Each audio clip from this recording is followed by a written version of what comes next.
The headline of today's piece is, Opinion, Why Democrats Are Tripping All Over Themselves. The article explains the party's current identity crisis through the lens of Graham Plattner's collapse in the Maine Senate race. Plattner, a tough-looking oysterman, seemed a bridge between cosmopolitan voters in big cities and the rural, small-town electorate that Democrats have tried to court. Yet his campaign turned into a cautionary tale. Before the latest episode of his congressional fight, polling showed him trailing badly in rural Maine, worse even than Sarah Gideon's 2020 performance, when she lost to Susan Collins. He tried to rally anger toward Donald Trump, labeling him a fascist, but that rhetoric may have alienated voters who still liked Trump or were wary of comparing him to Hitler or Mussolini.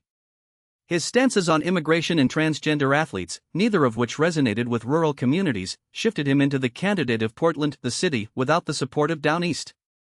The author, John Judas, argues that this blunders reflects a larger pattern in the Democratic Party's attempts to reinvent itself. The party has historically moved from smaller cities to larger urban cores, and now, as Judas writes, it has been repositioning itself to appear as a forceful, scrappy entity for working-class Americans. However, these attempts can backfire when the messenger cannot connect with the intended audience. Judas's earlier books, written with Rui Teixeira, documented a shift from a potentially promising Democratic majority in the early 2000s to a period of decline, erosion, and growing disillusionment. The current era features a teeter-totter dynamic in politics, with each party, once in control, tending to undo its counterpart's achievements. As the Democrats try to capitalize on voters' disapproval of Trump's administration, they risk repeating past mistakes by assuming that outrage alone will forge a cohesive coalition.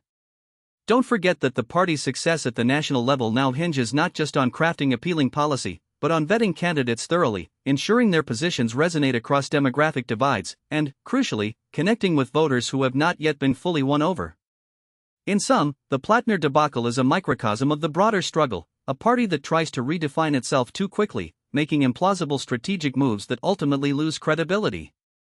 That's why the writers remind us that the Democrats are, in short, tripping all over themselves.